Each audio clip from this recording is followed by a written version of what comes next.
మహాగణాధిపతయ నమః. శ్రీ గురుభ్యో నమః. శ్రీమాత్రే నమః. ప్రేక్షకులందరికీ స్వాగతం. రవి గ్రహ మార్పు.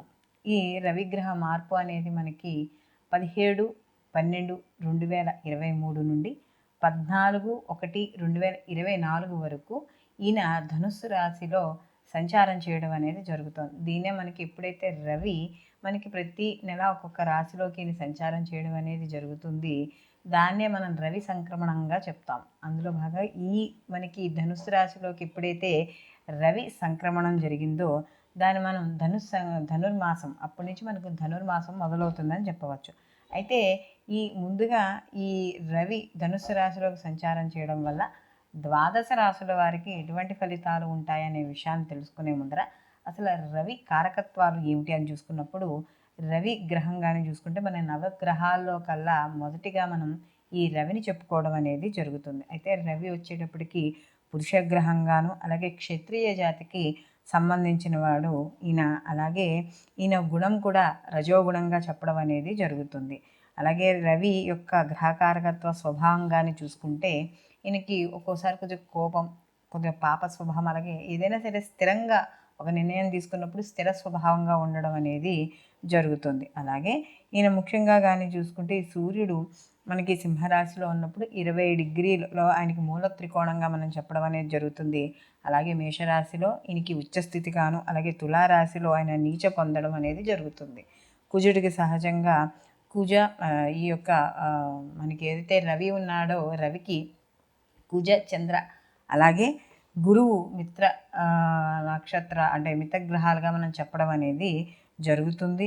ఇంకా ఈ రవి యొక్క గ్రహ గుణగణాలు కానీ తెలుసుకుంటే ఈయనకి కుండ్రని మొహం గలవాడు, అలాగే రక్తవర్ణం, పొడగరి గోధుమ వర్ణం కలిగిన జుట్టు ఎక్కువగా కలిగి ఉండడం అనేది జరుగుతుంది. అలాగే ముఖ్యంగా ఈయన శరీర అవయవాల్లో గుండె, అలాగే పురుషుడికి కుడి కన్ను, స్త్రీలకైతే ఎడమ కన్ను, అలాగే ఇలాంటి వాటికి సంబంధించింది. అలాగే ఈయన ముఖ్యంగా కానీ చూసుకుంటే సూర్య ప్రభావం ఎక్కువగా ఉన్న వాళ్ళకి కాస్త ఆత్మాభిమానం ఎక్కువగా ఉంటుంది, చురుకుదనం ఎక్కువగా కలిగి ఉండడం అనేది జరుగుతుంది. అలాగే సంఘంలో వీళ్ళు చేసే వృత్తి ఉద్యోగ వ్యాపారాల పరంగా వీళ్ళకి ఎక్కువగా వెయిటేజ్, అంటే వీళ్ళకి ఎక్కువ గౌరవము, అలాగే పలుకుబడి ఇలాంటివి ఎక్కువగా ఉండడం అనేది జరుగుతుంది. చక్కని ఆర్థిక అభివృద్ధి ఉంటుంది. అయితే వీళ్ళకి అనారోగ్య సమస్యలు కానీ ఏవైనా వచ్చేటప్పుడు ఎక్కువగా కంటికి సంబంధించిన ఇబ్బందులు, అలాగే గుండెకి సంబంధించినవి, అలాగే మనకి వేసవకాలం చూడండి ఎక్కువగా ఈ వడదెబ్బలు తగులుతూ ఉంటాయి. దానికి ఆరోగ్యకారకుడు ఏదైనా సరే ఒక దీర్ఘకాలిక అనారోగ్యాలు అవి రాకుండా ఉండాలి అంటే సూర్యారాధన ఎక్కువగా చేయమని చెప్తారు. అలాగే రవి కూడా చూసుకుంటే ఈయన ఆత్మకారకుడు, అంటే ఎక్కువగా ఈయన తండ్రికి సంబంధించింది, అలాగే శక్తికి, ప్రతాపానికి, శౌర్యానికి దానికి సంబంధించిన వాడు ఈ యొక్క రవిగా మనం చెప్పుకోవచ్చు. అలాగే ఎక్కువగా ముళ్ళ చెట్లకు పంటల్లో చూసుకుంటే మిరియాలు, మిరపకాయలు, కొబ్బరి, వాము, బియ్యం మొదలైన వాటికి అన్నింటికీ కూడా ఈయన కారకుడుగా చెప్పవచ్చు. ముఖ్యంగా ఈ యొక్క ఏదైతే ఈ రవి ఉన్నాడో ఈ రవి హృదయ సంబంధిత మందులు, వైద్యులు, రిజర్వ్ బ్యాంకు సంబంధిత వృత్తుల్లో కారకత్వాలు ఎక్కువగా వహిస్తాడు.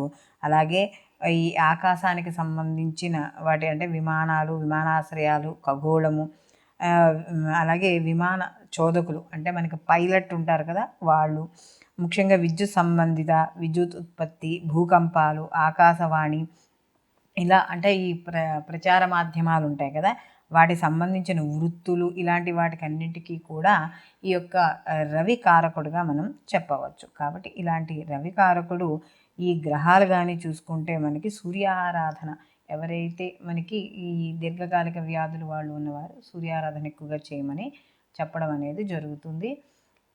ఇప్పుడు ఈ రవి ఈ గ్రహ సంచారం వల్ల ఈ ద్వాదశ రాశుల వారికి ఎటువంటి ఫలితాలు ఉంటాయి అనే విషయాన్ని తెలుసుకుందాం.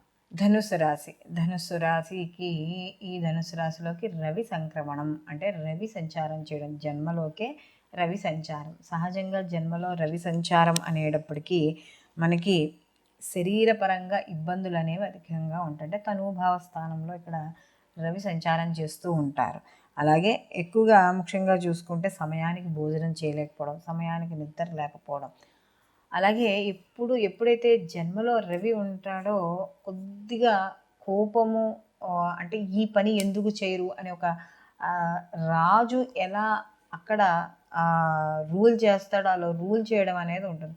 దానివల్ల ఏమవుతుందంటే ఒక్కొక్కసారి పని అవ్వకపోయినా జరగకపోయినా ఆలస్యమైన ఆ టెన్షన్ని తీసుకోలేరు. ఆ టెన్షన్ని తీసుకోలేకపోవడం వల్ల కోపం వస్తుంది. దానివల్ల తన చుట్టూరా ఎవరైతే వ్యక్తులు ఉన్నారో వాళ్ళని అరవడం, వాళ్ళ వల్ల కలహాలు ఏర్పడడం, ఇలాంటివన్నీ కూడా సంభవిస్తూ ఉంటాయి. అలా బంధువుల వల్ల కావచ్చు, మిత్రుల వల్ల కావచ్చు, ఏవైనా సరే కాస్త కలహాలు ఏర్పడడం, మనోవిచారము, అలాగే శరీరపరంగా కాస్త ఇబ్బందులు అంటే కంటికి సంబంధించినవి కావచ్చు, లేకపోతే కాస్త ప్రస్తుతం ఉన్న కాలమాన పరిస్థితుల ప్రకారం అధిక ఉష్ణోగ్రత అంటే జ్వరపీడ ఉండడం, ఇలాంటివన్నీ కూడా చోటు చూసుకునే అవకాశం అయితే ఉంది.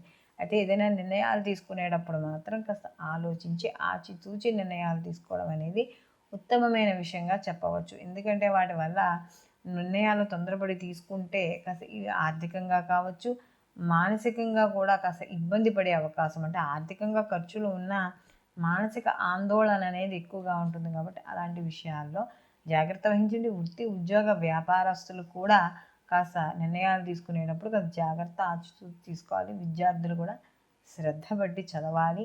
అలాగే రవి ఆరోగ్య ప్రదాత కాబట్టి దీర్ఘకాలిక పరంగా ఎవరైనా వ్యాధులతో ఇబ్బంది పడుతున్న వాళ్ళు సూర్య ఆరాధన ఎక్కువగా చేయడం వల్ల వీటి నుండి ప్రతికూల ఫలితాలు తగ్గించుకోవడానికి ఎక్కువగా అవకాశం అనేది కనబడుతుంది. అయితే ఇక్కడ ఈ రవి యొక్క సంచారం వల్ల రవి ప్రీతి కొరకై, అంటే ముఖ్యంగా రవి అనుగ్రహం కలిగితే ఇందాక మనం చెప్పుకున్న వాటిలో అనారోగ్య సమస్యలు ఏవి కూడా దరిచేరవు. ఆర్థిక అభివృద్ధి కానీ అన్ని రకాలుగాను కూడా వీళ్ళకి అనుకూలంగా ఉంటుంది. ప్రతి పనిలోనూ కూడా ముందుకి వెళ్ళడం అనేది జరుగుతుంది. కాబట్టి ఈ రవి ప్రీతి కొరకై, ఎందుకంటే సూర్యుడికి పళ్ళు ఉండవంటారు, అందు గురించి ఎక్కువగా వీనికి పాయసాన్ని చేస్తారు. అంటే గోధుమతో కలిపిన పాయసాన్ని కానీ కొంతమంది అన్న పాయసాన్ని కానీ చేయడం అనేది జరుగుతుంది. ఎక్కువగా గోధుమలు అనేవి రవిగ్రహానికి సంబంధించిన ధాన్యం కాబట్టి గోధుమ రవ్వ ఉంటుంది కదా, అది బెల్లము నెయ్యి కలిపిన దాంట్లో కాస్త సుగంధభరితంగా ఉండడానికి కాస్త మనం ఏవైనా యాలకులు ఇలా జీడిపప్పులు ఇలాంటివి ఏమైనా వేసుకొని చేసుకోవచ్చు. లేకపోతే గోధుమ బెల్లంతో కలిపి చేసిన పాయసాన్ని నివేదనగా చేయాలి. అలాగే రాగి పాత్రలు కానీ రాగి చెంబుతో నీళ్లతో కానీ సూర్యుడికి అర్ఘ్యం అనేది ఇవ్వాలి. అలాగే రాగి ప్రమిదిలో కానీ దీపం పెట్టి సూర్యుడికి అక్కడ మనం చేసిన, అలాగే రాగి విగ్రహ ఆరాధన చేసిన రవిది, ఇలాంటివన్నీ కూడా విశేష ఫలితాన్ని ఇవ్వడం అనేది జరుగుతుంది. అలాగే ఇక్కడ ఆదివారాలు నియమాలు పాటించడం, అలాగే ఆదివారం నాడు మద్యము మాంసము ఇలాంటి ఏవైతే పనులు ఉన్నాయో ఇలాంటివి చేయకుండా ఉంటే మనకి సూర్యానుగ్రహం కలగడం అనేది జరుగుతుంది. అలాగే ఈ రవి ధనుస్సు రాశిలో సంక్రమణం చేస్తున్న ఈ మనకి 17వ తారీఖు నుంచి 14వ తారీఖు వరకు ఏదైతే సమయం ఉందో ఈ సమయంలో ఆదివారాలు నియమాలు పాటించడం, సూర్యాష్టకము లేదా అరుణపారాయణ లేదా అరుణపారాయణ వినడం, ఇంట్లో మనకి ఇప్పుడు యూట్యూబ్లో దొరుకుతున్నాయి కదా, అరుణపారాయణ వినడము, లేదా మనకి ఈ యొక్క ఏదైతే రాగి పాత్రలో నీళ్లు పోసుకొని అందులో ఎర్రటి పూలని గంధము అవన్నీ ఉంచి కూడా సూర్యుడికి అర్ఘ్యం ఇవ్వడం, ఆదిత్య హృదయ పారాయణ చేయడం, ఇలాంటివి ఏమి పాటించినా కూడా సూర్యానుగ్రహం అనేది ఈ ద్వాదశ రాశుల వారికి కూడా పొందడం అనేది జరుగుతుంది. సర్వే జన సుఖినో భవంతు, లోకా సమస్త సుఖినో భవంతు.